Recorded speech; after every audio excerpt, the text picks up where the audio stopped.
What is now time for weather with the Nebraska Extension Ag Climatologist and Market Journal Chief Meteorologist Al Dutcher. Well, Al, taking a look down here in Houston, it's been a bit rainy with below average temperatures, but back in Nebraska, not as enjoyable as it has been down here. What do things look like as we look to the week ahead? Well, Bryce, that storm system we talked about last week actually pushed much farther southward than the models were anticipating when we put the forecast together.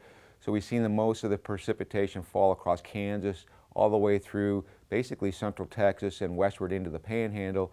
Some fairly significant snowfall total has been reported, along with some icing and some good liquid equivalent moisture for the wheat crop that has been starved for moisture the better part of the last 3 months. So if we look forward in time, if we can see a couple more of these systems move across the southern plains before we get into our warm-up in the spring, then we'll have a little bit more decent moisture available at the lower levels. As the jet stream starts to lift toward the north, it can help pull that moisture into our region and help to juice up somewhat the systems that have been moving across our region. I also anticipate that the trough that's been dominant over the Great Lakes for the last 5 weeks will begin to retrograde itself back toward the western United States, and we'll see a more active period start to develop, particularly as we get into late February into March. So let's take a look at the upper air models and see what we can have in store for this week. And the first thing I'll draw your attention to is a piece of energy that's going to be coming down through the northern Rockies as we go through the overnight hours tonight. That will bring cooler air into our region tomorrow, but for today it looks like most of the activity will remain to our north and we will be in the warmer sector. So we're going to see a rebound in eastern Nebraska back up into the mid to upper 40s, and we'll be looking at lower to mid 50s across the west. Now that trough intensifies as it goes toward the south tomorrow,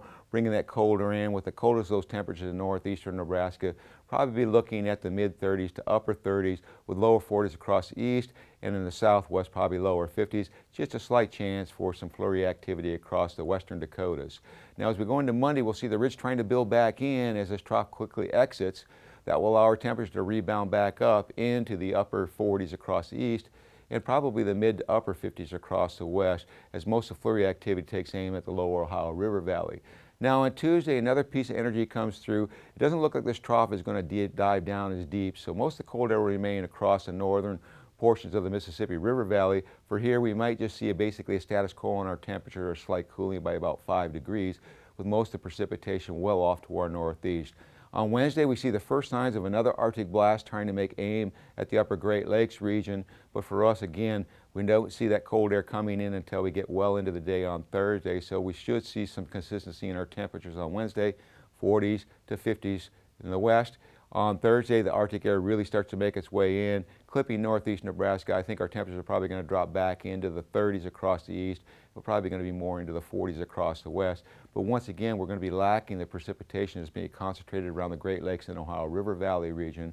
And by the time we get to Friday, we'll start to see another piece of energy trying to make aim across the northern Rockies, and this one is expected as we go into next week and to drop down into the central Rockies, potentially producing some significant snowfall in some of the locations of the higher elevations. So right now we just see flurry activity, with that expanding as we go into the weekend across the central Rockies.